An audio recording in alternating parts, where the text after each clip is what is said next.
life vibrant in every atom. O hidden light shining in every creature. O hidden love embracing all in oneness. May each who feels himself as one with thee know he is also one with every other.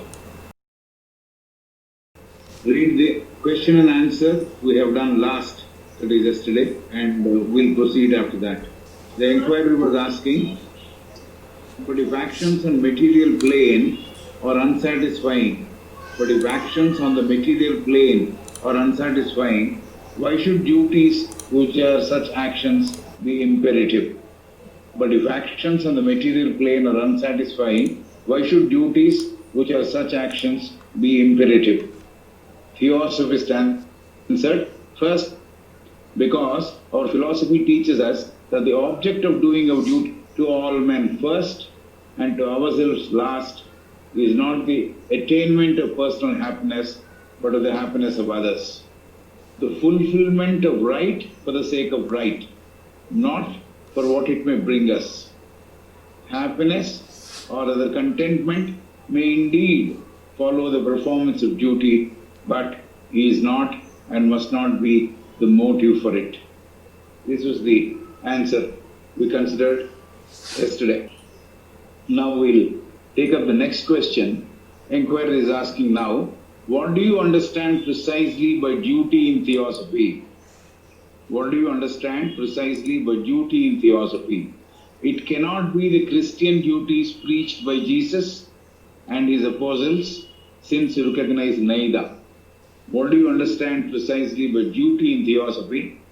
It cannot be the Christian duties preached by the Jesus and his apostles, since you recognize neither. మీరు దేనిని దివ్య జ్ఞానంలో దేనిని విధి నిర్వహణ అని గుర్తు చేసుకుంటారో అది గుర్తిస్తారు. వాట్ డూ యూ అండర్స్టాండ్, దేని అర్థం చేసుకుంటారు? డ్యూటీ అని దేని అర్థం చేసుకుంటారు థియోసఫీలో అని అడుగుతున్నాడు. విధి నిర్వహణ అంటే డ్యూటీ. ఏ టర్మ్ని, ఏ విషయాన్ని మీరు విధి నిర్వహణగా పరిగణిస్తారు థియోసఫీలో? It cannot be the Christian duties preached by Jesus and his apostles, since you recognize neither. Jesus Christian duties అని చెప్పాడు, అలాగే అతని తర్వాత వచ్చిన వాళ్ళు కూడా ప్రీచర్స్ కూడా చెప్పారు. ఆ రెండు మీరు రికగ్నైజ్ చేయరు కాబట్టి అది కాదనుకుంటున్నాను అని అంటున్నాడు. Then this theosophist is answering, you are once more mistaken. What you call Christian duties were inculcated by every great moral and religious reformer ages before the Christian era. All that was great, generous, heroic was in days of old not only talked about and preached from pulpits as in our own time, but acted upon sometimes by whole nations. మళ్ళీ చదువుదాం ఇక్కడ దాకా. You are once more mistaken. What you call Christian duties were inculcated by every great moral and religious the Christian era. All that was great, generous, heroic was in days of old not only talked about and preached from pulpits as in our own time, but acted upon sometimes by whole nations. మీరు మరొకసారి మమ్మల్ని తప్పుగా అర్థం చేసుకున్నారు అని చెబుతూ మీరు Christian duties అంటున్నారు.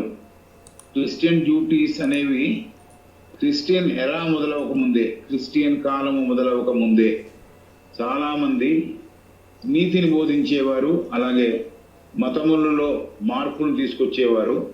చాలా కాలం కిందే ఈ విధులని, ఈ డ్యూటీస్ని ఇన్కల్కేట్ చేశారు, అంటే ప్రవేశపెట్టారు మానవ జీవితాల్లో అని. All that was great, generous, heroic was in days of old not only talked about and preached from pulpits as in our own time, but acted upon sometimes by whole nations. So ఏదైతే చాలా గొప్పగా ఆ రోజుల్లో ఉండిందో, అలాగే జనరస్గా ఉండిందో, generous means అందరినీ accommodate చేసి, అన్ని మతంలోనే accommodate చేసి జనరస్గా హృదయ వైశాల్యముతో ఉన్నదో, ఏదైతే ఘనతతో నిండి ఉన్నదో, ఏదైతే హీరోయిక్గా ఉన్నదో, అంటే హీరోకి ఏం క్వాలిటీస్ ఉంటాయో ఆ క్వాలిటీస్తో కలిసిన గుణములుగా ఉన్నవో ఆ పాతకాలపు గుణములు, not only talked about and preach from pulpits, అవి మతములు ఏ స్థానము నుంచి ప్రవచింపబడతాయో వాటిని పల్పిట్స్ అంటారు. ఏ స్థానం నుంచి మతముల సారాన్ని ప్రవచింప చేయడానికి వాడే స్థానం నుంచి ప్రవచింపబడతాయో మన టైమ్స్లో కూడా, అంటే ఆవిడ రాస్తున్న టైంలో కూడా, in our own time, as in our own time, మన టైంలో కూడా మతములు, మత ప్రవక్తలు మతము గురించి చెప్పేటప్పుడు ఒక స్థానం నుంచి చెప్పేవారు. ఫర్ ఎగ్జాంపుల్ క్రిస్టియానిటీ అంటే చర్చిలో చెప్పేవారు. But acted upon some times by whole nations. ఈ విధులు ఏవైతే డ్యూటీస్గా అర్థం చేసుకున్నవి చాలా దేశాలు వాటిని పాటించాయంటే యాక్షన్లో పెట్టాయి. కర్మ రూపంలో, ఊరికే థియరీ కాకుండా యాక్షన్లో ఈ డ్యూటీస్ అన్నీ కూడా నిర్వహించడం జరిగింది అని చెబుతోంది. Here once more, what you call Christian duties were inculcated by every great moral and religious reformer ages before the Christian era. All that was great, generous, heroic was, in days of old, not only talked about and preached from pulpits as in our own time, but acted upon sometimes by whole nations. So, ప్రతి దేశము కూడా ఈ ఉన్నతమైన మాటలు నిర్వహించబడ్డాయో వాటిని అన్ని మతములు కూడా, అన్ని నీతిజ్ఞులు కూడా క్రిస్టియన్ రాకముందే వాటి గురించి మానవులు అర్థం చేసుకోవడం కోసం మానవుడి మేధస్సులో ప్రవేశపెట్టారు. కాబట్టి అవన్నీ కూడా ఘనతతో కూడినవి, హృదయ వైశాల్యంతో కూడినవి, ధీరోదాత్తమైనవి. ఇవన్నీ కూడా ఈ పల్పిట్స్ అంటే మతము ఎక్కడి నుంచి అయితే బోధింపబడుతుందో ఆ ఉన్నత స్థానం నుంచి బోధింపబడుతోంది, ఇప్పటికీ బోధింపబడుతోంది. అలా మాట్లాడడమే కాకుండా చాలా దేశాలు ఈ నిర్వచనాలని, విధి అంటే అని మనకి తెలుపబడిన నిర్వచనాలని కార్యరూపంలో పెట్టారు వాటిని అని చెప్పింది. The history of the Buddhist reform is full of the most noble and most heroically unselfish acts. The history of the Buddhist reform is full of the most noble and most heroically unselfish acts. Be ye all of one mind. This is a quotation. Be ye all of one mind, having compassion one of another. Love as brethren. Be pitiful. Be courteous, not rendering evil for evil or railing for railing, but contrariwise practically carried out by the followers of Buddha several centuries before Peter. The history of the Buddhist reform is full of the most noble and most heroically unselfish acts. బౌద్ధ మతములో జరిగిన విషయాలు ఏవైతే reforms జరిగాయో, ఏవైతే మానవుల కోసం ఆ మతముల యొక్క మార్పులు జరిగాయో, is full of the most noble and most heroically unselfish acts. వాటన్నింటిలో కూడా పవిత్రతతో కూడినవి, అలాగే ధీరోదాత్తమైన నిస్వార్థమైన పనులతో నిండి ఉన్నవి. History of the Buddhist reform అంటే అంతకు ముందు ఉన్న మతముల యొక్క రిఫర్మేషన్ బుద్ధిస్ట్లో జరిగిందని, లేకపోతే బుద్ధ మతంలో మొదట చెప్పిన దానికి కూడా బాగా మంచి విషయాలు తర్వాత జోడించారని కూడా అర్థం చేసుకోవచ్చు. So reformation means existing దాని నుంచి మెరుగుపరచడం, ఉన్నదాని నుంచి మెరుగుపరచడం. The history of the Buddhist reform is full of the most noble and most heroically unselfish acts. పవిత్రతతో కూడినవి, ధీరోదాత్తమైనవి, అలాగే నిస్వార్థంతో కూడినవి అయిన చర్యలుగా ఉన్నాయి బుద్ధిస్ట్ రిఫార్మ్స్ అని కొటేషన్ ఇస్తోంది. Be ye all of one mind, having compassion one of another, love as brethren, be pitiful, be courteous, not rendering evil for evil or railing for railing, but contrariwise blessing was practically carried out by the followers of Buddha several centuries before Peter. So ఇది ఏమిటి? ఏకమనస్కులు కండి, ఒకరితో ఇంకొకరు మెరిగేటప్పుడు దయతో మెలగండి, అందరినీ సహోదరులుగా treat చేయండి, సహోదరులుగా ప్రేమించండి, ప్రతి వారి ఎడ కరుణతో ఉండండి, ప్రతి వారి ఎడ మర్యాదపూర్వకంగా ఉండండి, చెడు చేయకండి. ఒకవేళ నీకు చెడు జరిగినా కూడా చెడు చేయకండి, అలాగే నీకు ఏమన్నా దెబ్బలు పడినా కూడా దెబ్బలు కొట్టకండి. కాంట్రరీ వైజ్ ఏమిటి? అందరినీ ఆశీర్వదించండి అని చెప్పింది. ఈ రిఫార్మేషన్స్ లో భాగంగా ఉన్న ఈ కొటేషన్ ఎందుకు చెప్పిందంటే, ఇలా క్రైస్తవ మతం పుట్టక ముందే కొన్ని సెంచరీస్ ముందర ఈ తత్వము ఆల్రెడీ అందరికీ చేరి ఉన్నది అని చెప్పడానికి. Be ye all of one mind, having compassion one of another, love as brethren, be pitiful, be courteous, not rendering evil for evil or railing for railing, but contrariwise blessing was practically carried out by the followers of Buddha. ఈ మాటలు ఏవైతే పైన చెప్పారో, ఈ బోధనలని బౌద్ధ మతస్థులు follow చేశారు. ఎప్పుడు ఫాలో చేశారు? క్రైస్తవ మతం రాకముందే కొన్ని శతాబ్దాల కిందే వాళ్ళు ఫాలో చేశారు. The ethics of Christianity are grand, no doubt, but as undoubtedly they are not new and have originated as pagan duties. The ethics of Christianity are grand, no doubt, but as undoubtedly they are not new and have originated as pagan duties. కాబట్టి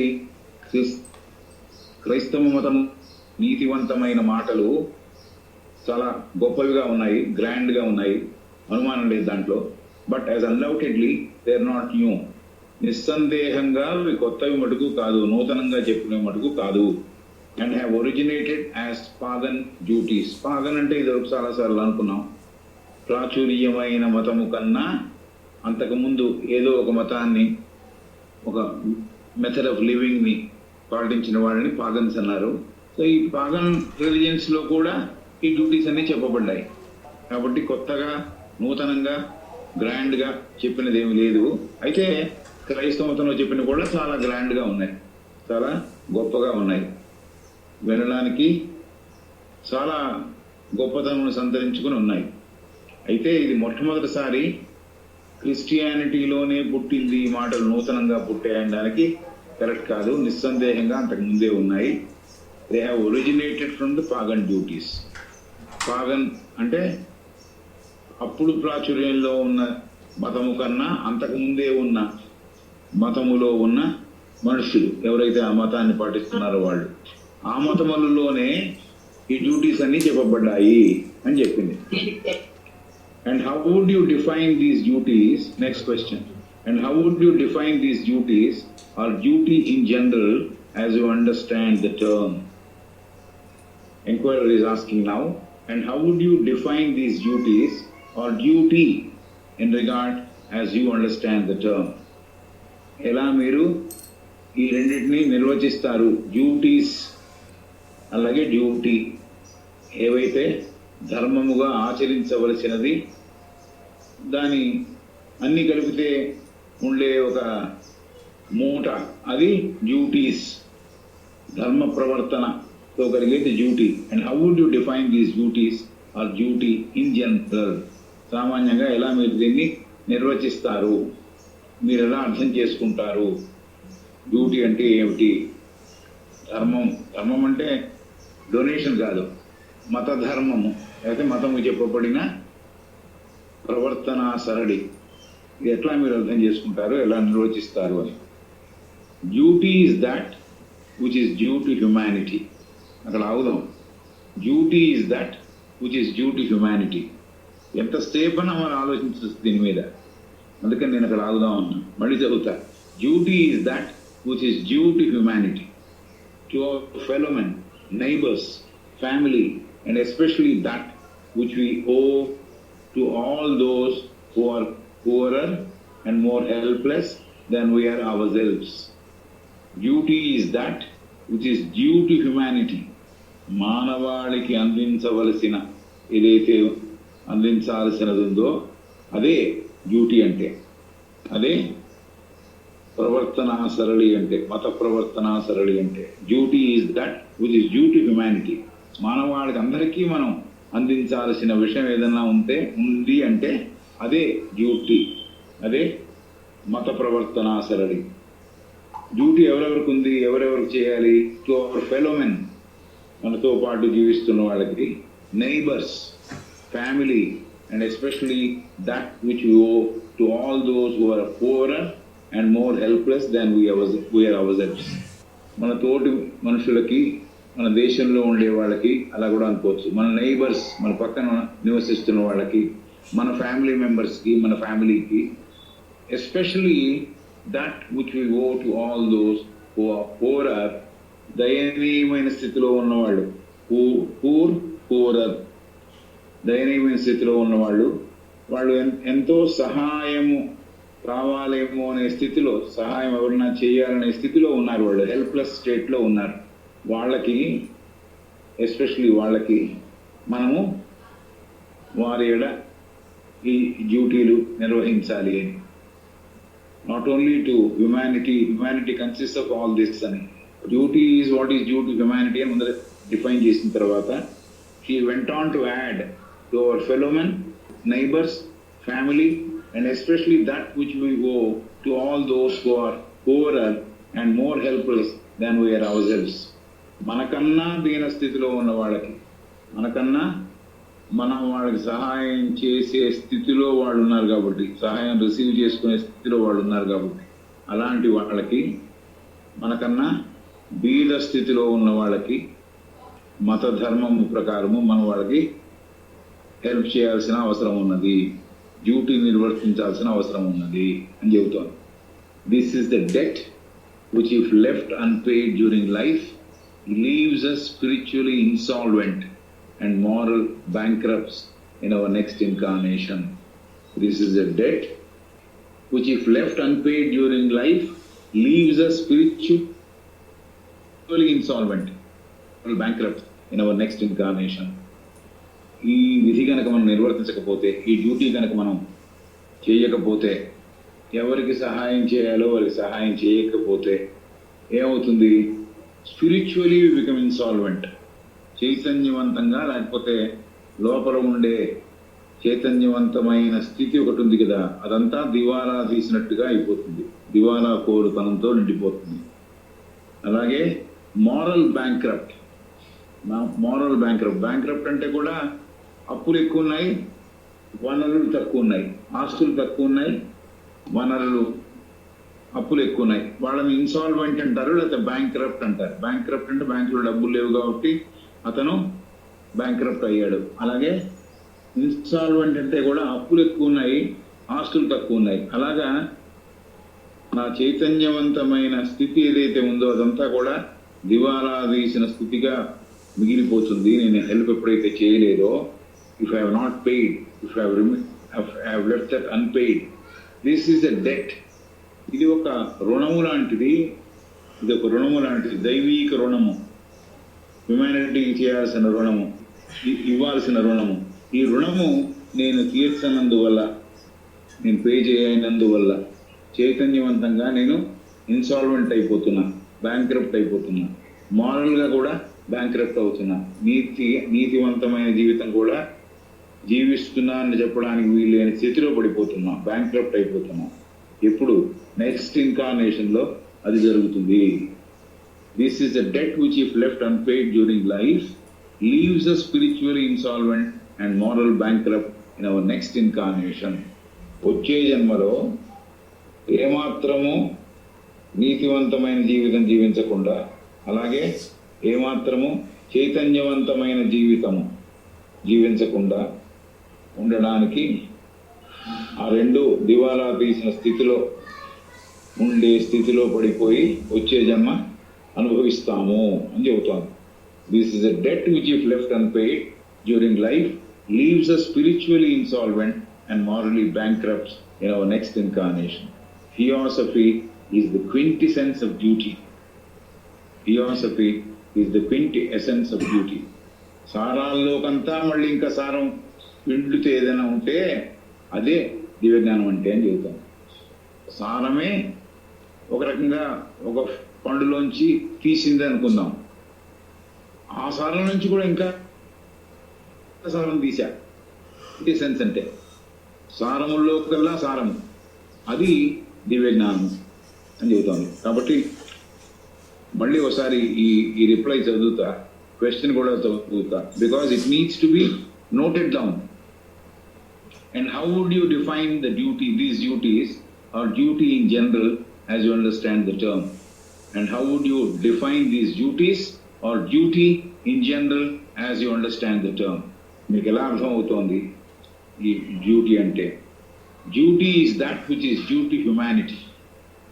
duty is that which is due to humanity. మానవాళికి నేను చేయాల్సిన కర్తవ్యం ఏదన్నా ఉంది అంటే అదే duty. ఆ హ్యూమానిటీలో ఎవరెవరు ఉన్నారు? It is due to our fellow men, neighbours, family, and especially that which we owe to all those who are poorer and more helpless than we are ourselves. కాబట్టి నా దేశంలో ఉన్న వాళ్ళకి, నా పక్క వాళ్ళకి, నా ఫ్యామిలీకి, and especially to those who are నాకన్నా బీద స్థితిలో ఉన్న వాళ్ళకి, నేను ఒక స్థితిలో ఉన్నాను, ఇంకోటి సహాయం చేయగల స్థితిలో ఉన్నాను. ఆ సహాయం ఎవరైతే ఎదురు చూస్తున్నారో వాళ్ళకి సహాయం చేయడం నా కర్తవ్యం, నా విధి. మనకన్నా దీన స్థితిలో ఉన్నవాడికి మనం హెల్ప్ చేయాలి అని చెబుతాను. చెప్పి this is a debt which if left unpaid during life, ఈ జీవిత కాలంలో కనుక నేను దీన్ని నోట్ చేసుకోకుండా, పే చేయకుండా, దీనిని ఈ విధి నిర్వహించకుండా, ఏదైతే రుణం ఉందో ఆ రుణాన్ని తీర్చకుండా కనుక నేను జీవిస్తే వచ్చే జన్మలో చైతన్యవంతం అలాగే నీతివంతమైన జీవితం అనే దాంట్లో ఏమాత్రము ఎమడకుండా, ఎందుకంటే అవి ఉండవు. చైతన్యవంతమైన జీవితం ఉండదు, నీతివంతమైన జీవితం ఉండదు. నువ్వు చేయలేదు కాబట్టి ఈ మాట జీవితంలో ఈ డ్యూటీస్ నేనేమవుతాను? ఇవేమి లేనివాడిగా పుడతా వచ్చే జన్మలో. చైతన్యవంతము లేకుండా, నీతివంతమైన జీవితము లేకుండా నెక్స్ట్ జన్మలో పుడతాను అని చెప్పి, theosophy is the quintessence of duty. విధి నిర్వహణ అనే దాంట్లో సారానికంతా సారం ఏదన్నా ఉంది అంటే అదే దివ్య జ్ఞానం అని చెబుతాం. Enquiry is asking next question. So is Christianity when rightly understood and carried out? ఇది క్వశ్చన్. ఎంక్వైరర్ ఒక స్టేట్మెంట్ పెట్టాడు. So is Christianity when rightly understood and carried out అంటే క్రిస్టియానిటీలో కూడా ఇదే చెప్పబడింది కదా, సరిచుకొని అది కనుక కార్యాచరణలో పెడితే అని అన్నాడు. Theosophist is answering, no doubt it is, but then were it not a lip religion in practice? No doubt it is, but then were it not a lip religion in practice, theosophy would have little to do amidst Christians. Unfortunately, it is but such lip ethics. Those who practice their duty towards all and for duty's own sake are few, and fewer still are those who perform the duty remaining content with the satisfaction of their own secret consciousness. It is, I'll read that again. No doubt it is, means what you said is right. Christianity when rightly understood and carried out is duty. అలాగే చెప్పబడింది కదా అంటే yes, that's correct. No doubt it is, నిస్సందేహంగా మీరు చెప్పేది కరెక్టే. But then were it not a lip religion in practice అంటే లో దాన్ని ఆచరణకు నోచుకొని మాటలతో నిండిన మతముగా అది మిగలలేదా అని అడుగుతోంది. Were it not a lip religion in practice అంటే ఏవైతే సత్యములుగా పరిగణిస్తున్నామో ఆ సత్యములని ఆచరణాత్మకంగా చేయటం లేదు కాబట్టి, ఓన్లీ మాట్లాడడానికే వినియోగిస్తున్నాం కాబట్టి అది లిప్ రిలిజన్ అయింది అని చెబుతోంది. ఆచరణాత్మక, ఆ సత్యములతో కూడిన ఆచరణాత్మక మతముగా పరిణమించలేదు, కేవలం మాటలకే పరిమితమైంది అని చెబుతోంది. Theosophy would have little to do amidst Christians అంటే అలాంటి క్రిస్టియన్స్తో థియాసఫీ సంబంధాలు పెట్టుకోదు. Theosophy would have little to with amidst Christians అంటే people who only have lip religion practice, people who only talk about it, people who don't act on it, అలాంటి వాళ్ళతో theosophy సంబంధం పెట్టుకోదు. Theosophy would have little to do amidst such Christians. Unfortunately, it is but such lip ethics. దురదృష్టం ఏమిటంటే అలాంటి lip ఎథిక్సే ప్రాక్టీస్లో ఉంది. అంటే ఏదైతే ఎథిక్స్ నీతివంతమైనది నా హృదయంలో ఇముడ్చుకుని తద్వారా నేను జీవితం సాగించాలో అలా సాగించకుండా కేవలం మాట్లాడడానికే ఆ నీతివంతమైన జీవితం ఇలా ఉంటుంది అని చెప్పడానికి మటుకే అన్ఫార్చునేట్గా అలా మిగిలి ఉంది అని చెబుతాను. Those who practice their duty towards all and for duty's own sake are few. ఎవరైతే ఈ విధి నిర్వహణ లేకపోతే డ్యూటీని ప్రాక్టీస్ చే అందరి హ్యుమానిటీకి అందరికీ కూడా ఆ డ్యూటీ ఉందని చెప్పింది కదా. కాబట్టి హ్యుమానిటీకి అందరినీ అడ్రస్ చేస్తూ ఎవరైతే డ్యూటీని నిర్వహిస్తారో, అంతేకాకుండా duty for the duty sake, నిన్న చెప్పినట్టు right for the sake of right అన్నట్టు duty for the sake of duty. విధి నిర్వహణ నిర్వహించాలి కాబట్టి విధి నిర్వహణ నేను నిర్వహిస్తా, అంతేగాని ఇంకేదో దాని బెనిఫిట్స్ వల్ల కాదు. అదేదో నాకు రికగ్నిషన్ ఇస్తుంది, నాకు పుణ్యం వస్తుంది, నాకు పేరు వస్తుంది, రికగ్నిషన్ వస్తుంది అనేది కాదు. So those who practice their duty towards all and for duty's own sake are few. చాలా కొద్ది మంది ఉన్నారు ఇలా డ్యూటీని ప్రాక్టీస్ చేసేవాళ్ళు, duty for the sake of duty practice చేసేవాళ్ళు. ఈ విధి నిర్వహణలో అందరినీ గుర్తించి అందరికీ తమ డ్యూటీ చేసేవాడు, ఏమైతే చేయాలో అది చేసేవాడు విధిగా. చాలా తక్కువ మంది ఉన్నారు. And fewer still are those who perform the duty remaining content with the satisfaction of their own secret consciousness. Fewer still, కొంతమంది చేస్తున్నారు డ్యూటీ అని చెప్పింది, కొంతమంది అందరి ఎడల డ్యూటీ అర్థం చేసుకుంటున్నారు అని చెప్పింది. డ్యూటీ ఫర్ డ్యూటీ సేక్ చేసేవాళ్ళు కూడా కొంతమందే ఉన్నారంటుంది. ఇంకా తక్కువ శాతంలో ఎవరు ఉన్నారు అంటే, and fewer still are those who perform the duty remaining content with the satisfaction of their own secret consciousness. తమ గుప్తంగా తమలో ఉన్న చైతన్యానికి మటుకే తెలుసు వాళ్ళు ఒక విధి నిర్వహించారని లేకపోతే ఒక డ్యూటీ చేశారని, అంతేగాని దాని గురించి మాట్లాడరు, దాని గురించి గుర్తుపెట్టుకొని మళ్ళీ చర్చించరు ఇంకోరితో. అలాగా విధి నిర్వహణ చేసేవాళ్ళు ఇంకా తక్కువ ఉన్నారు. కాబట్టి హెల్ప్ చేసేవాళ్ళు ఉన్నారు, help for the sake of help అనేవాళ్ళు తక్కువ ఉన్నారు. అలాగే హెల్ప్ చేయడం ఎక్కడ గుర్తుండాలి?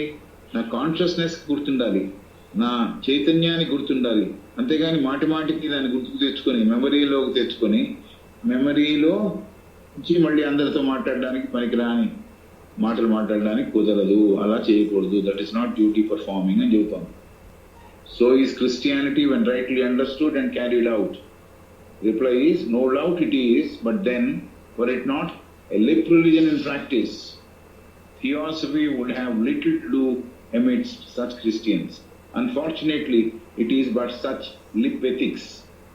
Those who practice their duty towards all and for duty's own sake are few, and fewer still are those who the duty, remaining content with the satisfaction of their own secret consciousness. It is పెరంథసిస్లో ఉంది ఈ కింద రెండు మాటలు. పెరంథసిస్ అంటే అది లేకుండా కూడా మనం అర్థం చేసుకోవచ్చు. ఈ పెరంథసిస్ ఏమిటో చదువుదాం. రెండు మాటలు ఉన్నాయి, ఇట్ ఈజ్ అనే హైఫన్ తర్వాత రెండు సెంటెన్సెస్ ఉన్నాయి. అది లేకుండా కూడా నెక్స్ట్ అది వదిలేసి వెళ్ళచ్చు. But let us consider those two. It is the public voice of praise that honors virtue and rewards it. It is the public voice of praise that honors virtue and rewards it. అందరి నోటీసులకు వచ్చింది కాబట్టి చాలామంది దీని గురించి మాట్లాడి praise చేసి పొగిడి ఈ గుణము దాతృత్వ గుణం ఏదైతే ఉందో లేకపోతే విధి నిర్వహించే ఒక గుణం ఏదైతే ఉందో అది it is part of life. But అది పెద్ద గుణంగా దాతృత్వ గుణంగా అనుకుని దానిని గౌరవించే వాళ్ళు, దానికి ఫలితములను ఆపాదించే వాళ్ళు ఉన్నారు అన్నట్టుగా ఆ పెరంథసిస్లో ఉండే రెండు సెంటెన్సెస్ చెబుతోంది. It is the public voice. The public voice అంటే జన సమర్థం అంతా కలిపి మాట్లాడే మాట. Of praise and honour, praise and honours virtue and rewards it. The public voice of praise that honours virtue and rewards it. కాబట్టి ఇది జన సమ్మర్ధంలో జన సందోహంలో పొగిడి ఈ వర్చ్యూని ఏదైతే ఈ దాతృత్వ గుణం అనండి లేకపోతే విధి నిర్వహణ అనండి ఈ పనిని పొగిడి దానికి గౌరవం చేకూర్చేది, దానికి ఫలితాన్ని ఇచ్చేదిగా ఉంది పబ్లిక్ వాయిస్ అనేది అని చెబుతూ, ఇది కనుక ఈ 2 సెంటెన్స్ వదిలేసి మనం చదువుదామంటే, it is which is ever uppermost in the minds of the world renowned philanthropist. ఇప్పుడు ఈ 2 సెంటెన్స్ ఇందా చదివి వదిలేసా. It is which is ever uppermost in the minds of the world renowned philanthropists. Duty for duty's sake చేయడము, ఇంకా కూడా remain content with the satisfaction that I have helped somebody in my consciousness. I don't remember this in my memory. I don't expect somebody to honor me for that. I don't expect somebody to talk about it. And దానికి ఏదో నాకు ఫలితాలు రావాలని దానికోసం చేయలే. కాబట్టి it is which is ever uppermost in the minds of the world renowned philanthropists. ప్రపంచంలో పేరుగా దాతృత్వ బుద్ధి గల వారు ఇలా జీవిస్తారు.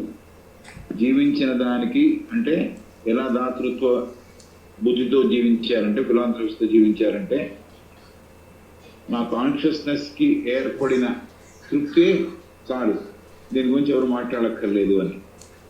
That's what it means. Secret consciousness. Consciousness lo kuda secret consciousness and rasu. It is which is ever uppermost in the minds of the world renowned philanthropists. ఇలా సేవ చేయాలి, ఇలా విధి నిర్వహించాలి అని ప్రపంచంలో పేరుగాంచిన దాతృత్వ బుద్ధి గలవారు పనిచేస్తూ ఉంటారు అని చెప్పింది. Modern ethics are beautiful to read about. Modern ethics are beautiful to read about and hear discussed.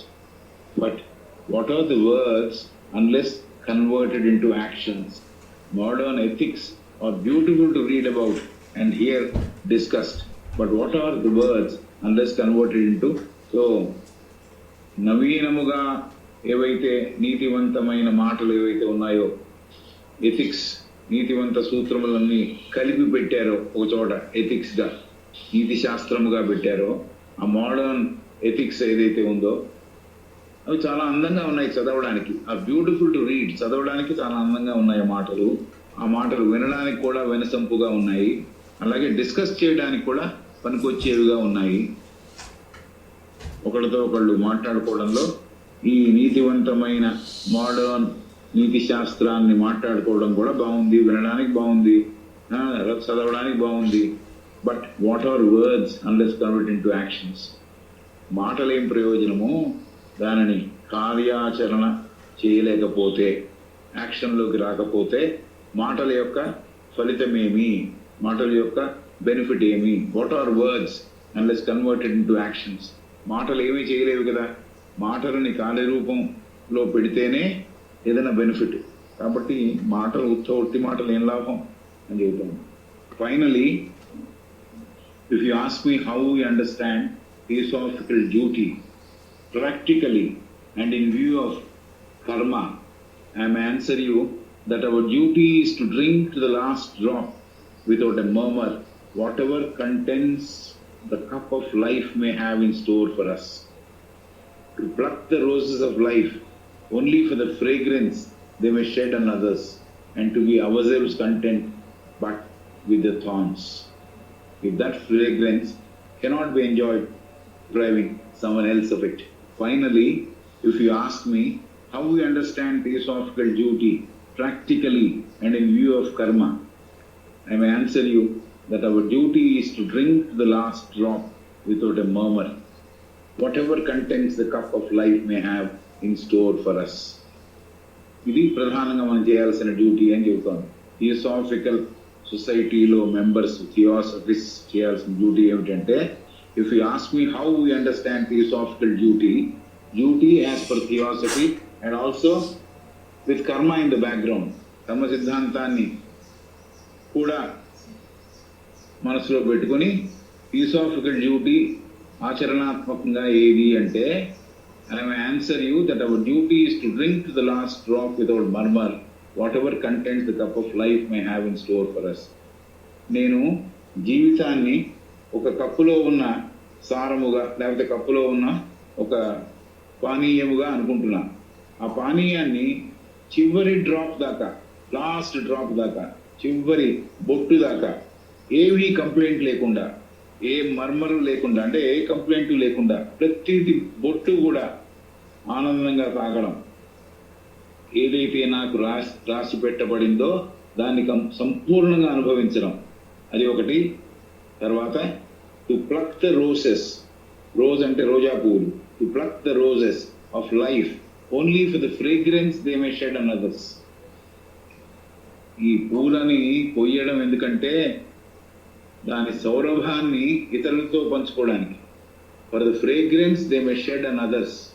ఈ ఫ్రేగ్రెన్స్ ఇతరుల కోసం నేను పుష్పాన్ని కోసాను, పుష్పాన్ని వాడికి ఇచ్చాను, బట్ నేనేం ఉంచుకున్నాను, ఆ ముళ్ళను ఉంచుకున్నాను అంటోంది. Only for the fragrance they may shed on others and to be our selves content but with the thorns. నాకు తృప్తి ఏమిచ్చిందంటే నేను కోసి ఫ్రేగ్రెన్స్ ఇతరులకు పంచిపెట్టడానికి ఈ రోజా పువ్వు ఇతరులకు ఇచ్చా, ముళ్ళు లేకుండా చూసి ఇచ్చా, ముళ్ళని మటుకు నేను పట్టుకున్నా. దట్ ఈస్ డ్యూటీ అంటుంది. Fragrance they may shed on others and to be ourselves content with the thorns. నాకు నా చేతిలో ఏం మిగిలాయో వాటితో తృప్తిగా ఉంది. ఏదైతే ఇతరులకు ఇచ్చానో, ఇతరులకి ఫ్రేగ్రెన్స్ వల్ల ఆనందం వస్తుందో అది నేను చాలా ఆనందంగా నేను వాళ్ళకి ఇవ్వగలుగుతున్నా. వాళ్ళకి కావాలి, వాళ్ళకి ఇవ్వాలి అని అనుకుంటూ నేను వాళ్ళకి ఇస్తున్నా. నా దగ్గర ఏం మిగిలాయంటే పువ్వు తీసేస్తే మిగిలిన కాడలో ఉన్న ముళ్ళు మిగిలాయి నా దగ్గర. దాంతోనే నేను సాటిస్ఫై అయ్యాను. That fragrance cannot be enjoyed without depriving someone else of it. ఈ ఫ్రేగ్రెన్స్, ఈ సౌరభం, రోజా పువ్వు యొక్క సౌరభం cannot be enjoyed without depriving someone else of it. ఇంకెవరికి పంచకుండా నేనే ఆ సౌరభాన్ని అంతా ఆస్వాదించడం తగదు. It is meant for a rose is there, it is meant for everybody to enjoy the fragrance. ఆ పువ్వు తీసుకొని నేను మటుకే ఆ ఫ్రేగ్రెన్స్ అంతా పుచ్చుకుంటాను, ఇతరులతో షేర్ చేయను అంటే అది తగదు. కాబట్టి థియోసాఫికల్ డ్యూటీ అంటే ఏమిటో చెబుతున్నాను నీకు అని చెప్పింది. Finally if you ask me how we understand theosophical duty practically and in view of karma, I may answer you that our duty is to drink to the last drop without a murmur whatever contents the cup of life may have in store for us. ఇది కర్మ సిద్ధాంతంలో చెప్పిన ఒక సూక్తి. ఏదైతే మనకి జీవితంలో వస్తోందో, నా జీవిత భాగంగా నా దగ్గరికి వస్తోందో దాన్ని కంప్లీట్గా రిసీవ్ చేసుకొని, ఎలాగైతే కప్పులో పానీయాన్ని చివరి బొట్టు దాకా తాగుతానో అలాగే వచ్చిన ప్రతిదానిని కూడా, ఇట్ ఈస్ ఎంజాయ్మెంటా పెయినా వేరే విషయం, ఏదొచ్చినా సరే లాస్ట్ డ్రాప్ దాకా నేను దాన్ని అనుభవిస్తా. అది కాకుండా whatever contents the cup of life may have in store for us. ఆ కప్పు ఒక ఉపమానం ఇచ్చింది, కప్పులో పానీయం ఉపమానం. దేనికి ఉపమానము? నా జీవితానికి ఉపమానం. జీవితంలో ఏదైతే నాకు సంభవిస్తుందో దాన్ని కంప్లీట్గా కప్పులో పానీయం చివరి బొట్టు దాకా ఎలా తాగుతానో అలాగా కంప్లైంట్ లేకుండా, మర్మర్స్ లేకుండా, గొణకుండా ఆస్వాదిస్తాను, అనుభవిస్తాను. గొణగకుండా అంటే ఎప్పుడు ఎందుకు వచ్చిందిరా నాకు అని అనకుండా, నో మర్మర్స్. ఇంకోళ్ళు వినిపించక్కలే, నాలో నాకు వినిపిస్తే కూడా మర్మరింగే. Murmuring is making small sounds, గొణగడం, అవేమీ లేకుండా అనుభవిస్తా. Right? And to pluck the roses of life only for the fragrance they may shed on others and to be ourselves content but with the thorns. రోజా పువ్వును ఒకవేళ కోసాను, అసలు కోయకుండా చెట్టు మీద వదిలిపెడితేనే మరీ ఆనందం. సరే కోసాను, కోస్తే ఈ రోజా పువ్వులోని సౌరభం ఇతరులకు అందించడం కోసమే కోసి నేనేముంచుకున్నాను, దానితో ఉన్న ముళ్ళతో నేను తృప్తి చెందాను. అలా ఉండాలి అని చెప్తూ, if that fragrance cannot be enjoyed without depriving someone else of it. ఎవరికి చెందకుండా నేనే ఆ ఫ్రేగ్రెన్స్ అనుభవించడం చేయకూడని పని, అది డ్యూటీ కాదు. డ్యూటీ అంటే ఇతరులతో పంచుకోవడం, ఇతరులకు ఇవ్వడం, ఇతరులను ఆనందింపజేయడమే డ్యూటీ. నేనొక్కడిని ఆనందం పొందడము విధి నిర్వహణ కాదు, లేకపోతే డ్యూటీ నిర్వహించినట్టు కాదు అని చెబుతాను. Inquirer is asking, all this is very vague. What do you do more than Christians do? All this is very vague. What do you do more than Christians do? మేము క్రైస్తవుల కన్నా మీరు ఇంకా ఏం చేస్తారు ఎక్కువ? మీరు చెప్పేదంతా ఏమీ సరిగ్గా అర్థం కావట్లే, చాలా వేగ్గా ఉంది. అంటే పాయింటెడ్గా ఏం చెప్పట్లే, నువ్వు ఏదో అటు సరిగ్గా చెప్పట్లే, వేగ్గా ఉంది, క్లియర్గా లేదు. మేము చేసేదానికన్నా ఇంకేం చెప్తావు? All this is very vague. What do you do more than the Christians do? Christians కన్నా మీరు ఇంకా ఎక్కువ ఏం చేస్తారు? మీరు చెప్పే సిద్ధాంతం మాకు కంప్లీట్గా క్లియర్గా అర్థం కావట్లా, వేగ్గానే ఉంది, తెలిసి తెలియనట్టుగానే ఉంది. ఎలాగా? క్రిస్టియన్స్ కన్నా మీరేం బాగా చేస్తారు? Theosophist is answering, it is not what we members of the theosophical society do, though some of us try our best. It is not what we members of the Theosophical Society do, though some of us try our best. But how much further theosophy leads to good than modern Christianity does? I say action, enforced action, instead of mere intention to talk. All this is very vague. What do you do more than Christians do? It is not what we members of the Theosophical Society do. దివ్యజ్ఞాన సమాజములో ఉన్న సభ్యులం మేమేం చేస్తాము అనేది కాదు ముఖ్యము. It is not what we members of the theosophical society do, though some of us try our best. మేము చాలా మందిని we're trying to do our best. మేము ఎంత బాగా కార్యాచరణలో పెట్టాలో ఆ పెట్టాలని ట్రై చేస్తున్నాం, ప్రయత్నిస్తున్నాం. But how much further theosophy leads to good than modern Christianity does? ఎంత దివ్యజ్ఞానము నవీనమైన క్రైస్తవ మంచి వైపు నడిపిస్తోంది ఈ విధి నిర్వహణలో అనేది చెబుతోంది. But how much further theosophy leads to good than modern Christianity does. Modern Christianity తీసుకెళ్లే గమ్యం కన్నా, మంచి వైపు నడవడం కన్నా థియాసఫీ ఎక్కువ దోహదపడుతోంది మంచి వైపు మనిషిని పంపించడానికి, మనిషిని నడిపించడానికి. అయితే యాక్షన్ పనిచేయడం, ఎన్ఫోర్స్డ్ యాక్షన్ అంటే ఎక్కడి నుంచో ఒక శక్తి ద్వారా యాక్షన్ చేయడం, లేకపోతే పని చేయడం. Instead of mere intention and talk. ఊరికే చేయాలని అనుకోవడం మనసులో, దాని గురించి మాట్లాడడం, ఇది కాదయ్యా యాక్షన్. ఎన్ఫోర్స్డ్ యాక్షన్ చేయాలి అనుకుంటున్నా. ఎక్కడి నుంచి వస్తుంది ఆ బలము చేయడానికి అనేది? లోపల ఆత్మ లేకపోతే లోపల ఉన్న కాన్షియస్ నుంచి నాకు అనిపిస్తుంది నేను ఈ విషయం చేయాలి అని. అది ఎన్ఫోర్స్డ్ యాక్షన్. అంతేగాని ఊరికే instead of Mir intention and talk, ఊరికే అనుకుంటున్నా చేద్దాంలే హెల్ప్ అని, అది లాభం లేదు. అలాగే మాట్లాడుతున్నా హెల్ప్ చేద్దామని, అది కుదరదు.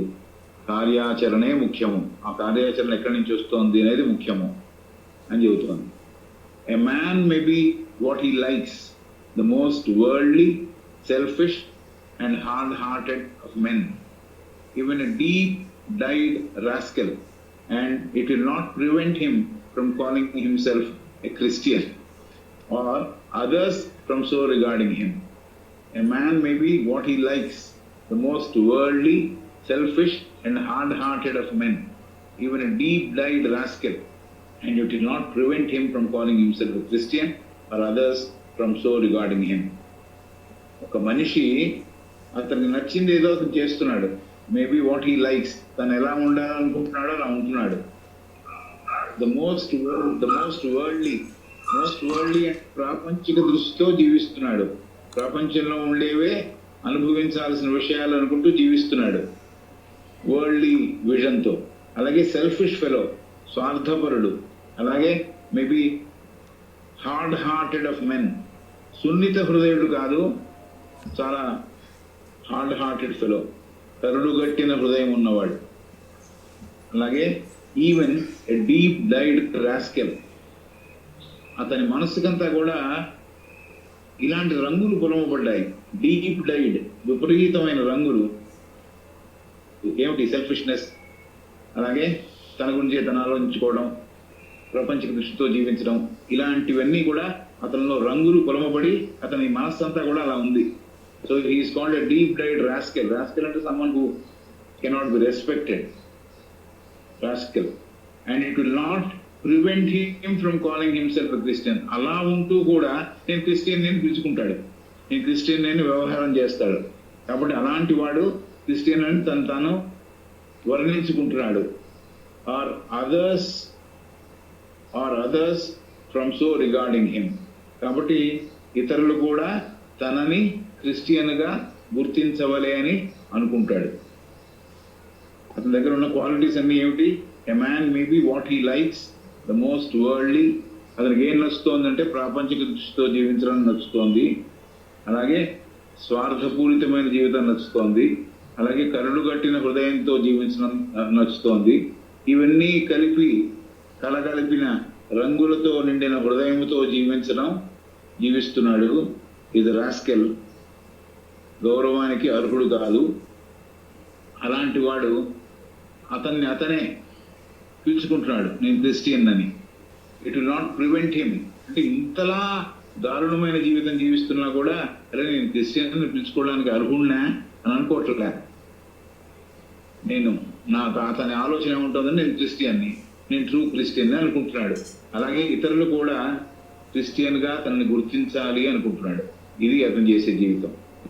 But no theosophist has the right to this name. Theosophist అని పిలిపించుకోవడానికి ఎవరికి హక్కు లేదు అని చెబుతోంది. తర్వాత చెబుతుంది ఏమిటో. But no theosophist has the right to this name unless thoroughly imbued with the correctness of Carlyle's truism. But no theosophist has the right to this name unless he is thoroughly imbued with the correctness of Carlyle's truism. Carlyle అనే వ్యక్తి సత్యాన్ని చెప్పాడు, సత్యాన్ని సత్యముని నిర్వహించడం కాదు, థియాసఫీలో ఎలా ఉండాలని చెప్పాడు. కాబట్టి అలాగా theosophist has the right to, no one has the right to call himself a theosophist unless Carlyle చెప్పిన విషయాలన్నీ అతనిలో రంగరింపబడి ఉంటే తప్ప, నిండి ఉంటే తప్ప. No theosophist has the right to this name, but no theosophist has the right to his name, to this name. అంటే థియోసఫిస్ట్ అని పిలిపించుకోవడానికి అర్హత ఎప్పుడు వస్తుంది అంటే కార్లైల్ థియోసఫిస్ట్ అంటే ఎవరో చెప్పిన విషయాలు ఏవైతే ఉన్నాయో అవి తన జీవితంలో రంగరింపబడి ఉంటే, తన జీవితంలో నిండి ఉంటే, ఇంబ్యూడ్ అంటే అది విత్ ద కరెక్ట్నెస్. కార్లైల్ చెప్పిన దాంట్లో విషయాలు ఉన్నాయి, అది సరిగ్గా బాగుగా అర్థం చేసుకున్న విధంగా తన జీవితంలో రంగరింపబడి ఉండాలి. అంటే ఊరికే దాని పైన చెప్పినట్టు మాటలు మటుకు నేను నమ్మి చేతలలో నేను దివ్యజ్ఞానిని కాకపోతే నన్ను దివ్యజ్ఞాని అని పిలవడానికి వీలు ఉండదు. So that's what she is saying. But no theosophist has the right to this name unless he is thoroughly imbued with the correctness of Carlyle's truism. ఏమిటి? The end of man is an action and not a thought. The end of man is an action and not a thought, though it was the noblest. And unless he sets and models his daily life upon this truth. So Carlyle ఏం చెప్పాడో quotation లో పెట్టింది, the end of man is an action and not a thought, though it were the noblest. End అంటే గమ్యము. The end of man is an action. ఏదైతే ఆలోచన పూరితమైన మాట ఉందో అది ఎంత పవిత్రమైనదిగా ఉన్నా కూడా, ఎంత నోబ్లెస్ట్ గా ఉన్నది కూడా, అది కేవలం ఆలోచనలో ఉంటే లాభం లేదు. అతనికి ఎప్పుడు సరైన ప్రమాణం ఎప్పుడు వస్తుంది అంటే థియోసఫిస్ట్ అనే ప్రమాణం అతను దాన్ని కార్యాచరణకి ఆ ఆలోచనని పెట్టినప్పుడు అప్పుడు అతన్ని థియోసఫిస్ట్ అని పిలవగలము. ఊరికే ఆలోచిస్తున్నాను అనుకోండి, బ్రదర్లీగా ఉండాలి అని ఆలోచిస్తున్నా, లాభం లేదు. బ్రదర్లీగా జీవిస్తున్నా, అప్పుడు I can be called a theosophist. ఊరికే ఎగ్జాంపుల్కి బ్రదర్లీనెస్ గురించి చెప్పా, ఊరికే just for the sake of understanding. Carlyle's truism is a thought may be very noble. ఆలోచన లేకపోతే idea may be very Nobel. చాలా పవిత్రతతో కూడింది ఉండొచ్చు, ఉన్నత ఆశయం కావచ్చు. అది లాభం లేదు. ఆ ఉన్నత ఆశయము, ఆ ఆలోచన, కార్యాచరణ ఎప్పుడైతే కార్యాచరణ నోచుకుంటుందో ఈ థియాసఫిస్ట్ జీవితంలో, ఈ member of the theosophical society జీవితంలో, అప్పుడు అతను థియాసఫిస్ట్ అవుతాడు అని చెబుతోంది ఆమె. But no theosophist has the right to this name of being called a theosophist unless he is thoroughly imbued with the correctness of Carlyle's truism. That truism is the end of man is an action and not a thought, though it were the noble. He sets and models his daily life upon this truth.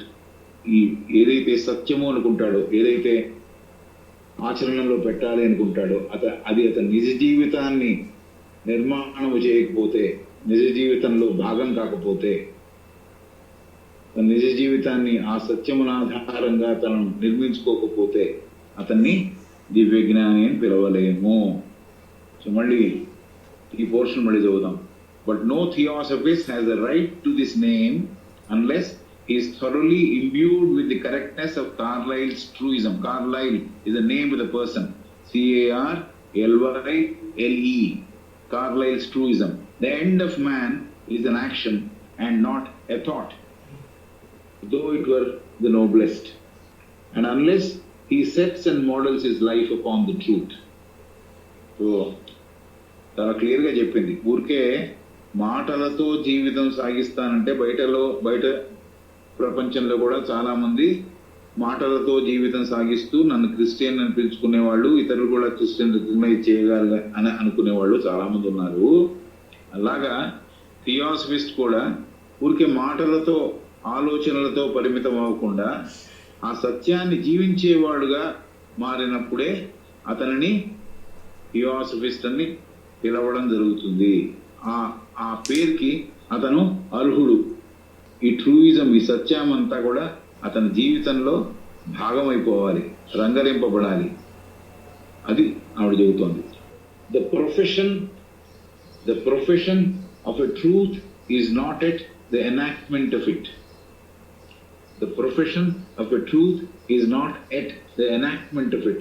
And the more beautiful and grand it sounds, the more loudly virtue or duty is talked about instead of being acted upon. The more forcibly it will always remind one of the Dead Sea fruit. Cant is the most loathsome of all vices, and Cant is the most prominent feature of the greatest Protestant country of this country, England. Only చదువుదాం. The profession of a truth is not at the profession of a truth is not at the enactment of it. The profession of a truth is not at the enactment of it, and the more beautiful it sounds, the more loudly virtue or duty is talked about instead of being acted upon. ఈ సత్యాన్ని ఒక శాసనంగా రాశామనుకోండి, the profession of a truth, అది శాసనముగా అనుకుని అదో ప్రొఫెషనల్గా తీసుకున్నవాడు దానికన్నా కూడా the more beautiful and grand it sounds, ఎనాక్ట్మెంట్లో చాలా గొప్పగా, చాలా అందంగా కనిపిస్తోంది మనకి. More beautiful and grand it sounds అంటే వినడానికి బాగుంది, వినడానికి అందంగా ఉంది. కాబట్టి అది కాదు, ఎనాక్ట్మెంట్ ఆఫ్ ద యాక్ట్ కాదు అంటోంది. సో ఏమిటి, what exactly is instead of being acted upon, the more forcibly it will always remind one of the Dead Sea fruit. The profession of a truth is not at the enactment of it, and the more beautiful and grand it sounds, the more loudly virtue or duty is talked about instead of being acted upon. So మాట్లాడడం కాకుండా ఆ సత్యాన్ని ఆచరించినప్పుడే దానికి సరి అయిన grandness, beautifulness వస్తుంది అని. ఇప్పటికే మాట్లాడడం వల్ల, ఎనాక్ట్ చేయడం వల్ల వచ్చేది కాదు. The profession of a truth is not at the enactment of it. Enactment of it అంటే ఒక చిత్తశుద్ధి లేని ఒక యాక్షన్ కాదు. That is not what the truth is all about. It is మాటల కన్నా కూడా ఆ సుగుణము, వర్చ్యూ ఏదైతే ఉందో మాటల కన్నా కూడా అది దాన్ని కార్యాచరణలో మలిచి జీవించడమే మోర్ ఇంపార్టెంట్ అని. The more forcibly it will always remind one of the Dead Sea fruit. More forcibly, it will always remind one of the Dead Sea fruit. Dead Sea fruit లాగా మాటలు కాదు చేతలు ఇంపార్టెంట్ అనేది చెప్తోంది. Dead Sea fruit అంటే Dead సీయే dead అయినప్పుడు దాంట్లో ఉండే ఫ్రూట్ ఏమిటి ఉంటుంది? It will always remind one of the Dead Sea fruit. Cant అంటే ఒక రకమైన ద్రోహ చింతనతోటి పలుకుట. క్యాంట్ అంటే not really doing anything with love. Cant అంటే బాగా నేను మాట్లాడుతున్నాను, అవతల వాడికి మేలు చేస్తున్నాను అన్నా కూడా ద్రోహం దాని వెనకాల ఉంది. ఏ పెక్యూలియర్ లాంగ్వేజ్, పారిభాషక పదములతో మాట్లాడటం, టెక్నికల్ పదములతో మాట్లాడడం, అలాగే ద్రోహ చింతనతో మాట్లాడడం, అది can't. So can't is the most prominent feature of the greatest Protestant country of this century, England. Kant is the most loathsome of all vices. ఇలా మాట్లాడడం, ఇంకోళ్ళకి మేలు జరగకూడదు అనే ఒక ఇంటెన్షన్తో మాట్లాడడం ఉందే క్యాంట్, అది చాలా లోత్సం, అసహించుకోవలసిన ఒక దుర్గుణములలో చాలా మేటి స్థానంలో ఉందంటే అసహించుకోవడంలో చాలా ఫస్ట్ అసహించుకోవాల్సింది అదే అని క్యాంట్. సో క్యాంట్ని మనం ప్రోత్సహించకూడదు, ద్రోహ చింతనతో మాట్లాడడం అనే దాన్ని మనం ప్రోత్సహించకూడదు అని చెప్పడం. అయితే అన్ఫార్చునేట్గా అదే ప్రామినెంట్ ఫీచర్ ప్రొటెస్టెంట్ కంట్రీలో, ఈ ఇంగ్లాండ్లో అని చెబుతాను. ఇంగ్లాండ్లో అప్పుడున్న ప్రొటెస్టెంట్ మతం ఏదైతే ఉందో క్రిస్టియానిటీలో భాగం, దాంట్లో అందరూ ఇలాగే మాట్లాడుతున్నారు. They use to talk with can't. Can't means ఇతరులకి దోహదం చేసేది కాకుండా ద్రోహం చేసేదిగా ఉన్నది క్యాంట్. సో చేతలు ఇంపార్టెంట్, నాట్ మాటలు అనేది ఇక్కడ మళ్ళీ చెప్పింది ఆమె ఈ పర్టికులర్ ఆన్సర్లో. ఇది ఒకసారి మళ్ళీ మొదటి నుంచి చదివేద్దాం, బికాజ్ 11:03 అయింది. All this is very vague. What do you do more than Christians do? అది క్వశ్చన్. క్రిస్టియన్స్ కన్నా ఇంకా బాగా మీరు ఏం చేస్తారు? మీరు చెప్పేది క్లియర్గా లేదు అని చెప్పాడు ఆయన. It is not what we members of the Theosophical Society do. It is not what we members of the Theosophical Society do. మేమేం చేస్తామనేది కాదు పాయింట్. అయినా కూడా కొంతమంది మేము చాలా బాగా చిత్తశుద్ధితో ట్రై చేస్తున్నాం. But how much further theosophy leads to good than modern Christianity does? దివ్య జ్ఞానము నవీనమైన క్రైస్తవ మతం కన్నా మంచి వైపు ఎట్లా నడిపిస్తుంది, అది ముఖ్యము అని. I say action, enforced action instead of mere intention and talk. మనం ఏం చేసినా అది కార్యాచరణ రూపము దాల్చవలే, ఊరికే ఆలోచన రూపంలోనో మాటల రూపంలోనో ఉండకూడదు. A man may be what he likes. అతనికి ఎలా ఇష్టం ఉంటే అలా జీవిస్తూ ఉంటాడు. The most worldly, selfish and hard hearted of men. Most worldly, ప్రపంచ దృష్టితో జీవిస్తున్నాడు, స్వార్థపూరితంగా జీవిస్తున్నాడు, కరుడు కట్టిన హృదయంతో జీవిస్తున్నాడు. Even a deep died skill. ఇవన్నీ కలగలిపిన జీవితంతో, హృదయంతో అతను జీవిస్తున్నాడు. అతను గౌరవం ఇవ్వాల్సిన అవసరమే లేదు.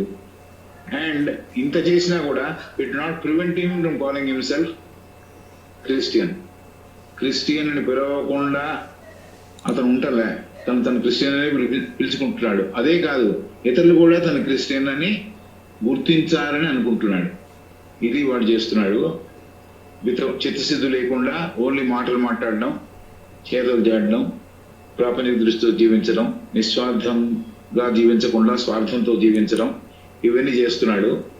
అలాగే కరుడు కట్టిన హృదయంతో ఉండేవాళ్ళు యాక్చువల్గా they are suppose to melt with love. Christians are those who melt with love. But ఇక్కడ ఇవి చెబుతోంది కరుడు కట్టిన హృదయంతో ఉంటున్నారు. But no theosophist has the right to this name. No theosophist has the right to this name. Theosophist అని పిలవబడడానికి అతనికి right లేదు, అర్హత లేదు. ఎందుకు? Unless he is thoroughly imbued with the correctness of Carlyle's truism. సరిగ్గా కార్లైల్ యొక్క సిద్ధాంతాన్ని అమలు చేయని వాడు అతను దివ్యజ్ఞాని అని పిలిపించుకోవడానికి అర్హుడు కాదు. The end of man is an action and not a thought, however noble it may be. మనిషి యొక్క గమ్యము కార్యాచరణ చేయుటయే, ఊరికే ఆలోచించడం, చాలా మంచి మాటలు చెప్పడం కాదు. ఎంత పవిత్రమైన థాట్ అయినా కూడా థాట్తో సరిపోదు, అది కార్యాచరణ రూపం దాల్చవలే. And unless he sets and models his daily life upon this truth, తన దైనందిన జీవితము ఈ సత్యమును ఆధారం చేసుకుని జీవించకపోతే అతనిని దివ్య జ్ఞాని అని పిలవడం కుదరదు. The profession of a truth is not at the enactment of it. సత్యాన్ని ఊరికే ఎవరో చూసేట్టుగా చేయడం కాదు, నిజంగా నా జీవితంలో భాగం అవ్వాలి. ఎవరో గుర్తించడానికి నేను చేసేది సత్యము కాదు. And the more beautiful the grand it sounds, and the more beautiful and grand it sounds, the more loudly virtue of beauty or duty is talked about instead of being acted upon. ఈ virtue of duty, విధి నిర్వహణ అనే ఒక సుగుణము గురించి మాట్లాడడం వల్ల, ఆలోచించడం వల్ల కాదు, యాక్చువల్గా కార్యాచరణలో విధి నిర్వహణ చేస్తేనే దానికి సరి అయిన ఫలితము. It remind us of the Dead Sea fruit. ఒకవేళ ఊరికే మాటలతోనే నింపిన జీవితం అయితే డెడ్ సీ ఫ్రూట్తో దాన్ని కంపేర్ చేయొచ్చు. Cant is the most loathsome of all vices. ద్రోహపూరితమైన, లేకపోతే వ్యంగ్యంగా లోపల ఒకటి ఉండి బయటికి పోలాగా జీవిస్తూ ఉంటే, ఆషాఢభూతిలాగా జీవిస్తూ ఉంటే, లోపలేమో అందరి ఎడ ద్రోహం, బయట చాలా ప్రేమతో జీవిస్తున్నట్టు చూపించడం. అలాగా cant is the most loathsome of all vices. ఒకవేళ దుర్గుణములు అనేది ఉంటే దాంట్లో క్యాంటే worst thing. And Kant is the most prominent feature of the greatest Protestant country of this century, England. So, ఇంగ్లాండ్లో ఈ శతాబ్దంలో ప్రొటెస్టెంట్ మతములో ప్రామినెంట్ ఫీచర్, ముఖ్యమైన విషయంగా ఏది కనిపిస్తోందంటే ఈ క్యాంట్ కనిపిస్తోంది. లోపల ఒకటి బయట ఒకటి చేసే జీవితం ఒకటి, ద్రోహపూరితమైన వ్యాఖ్యలతో జీవించడం ఇంకోటి. కాబట్టి దీంట్లో ఈ పర్టికులర్ ఈ ఆన్సర్లో దివ్య జ్ఞానిగా పిలిపించుకోవాలంటే అర్హత ఏమిటి అనేది ఆవిడ డిఫైన్ చేసింది.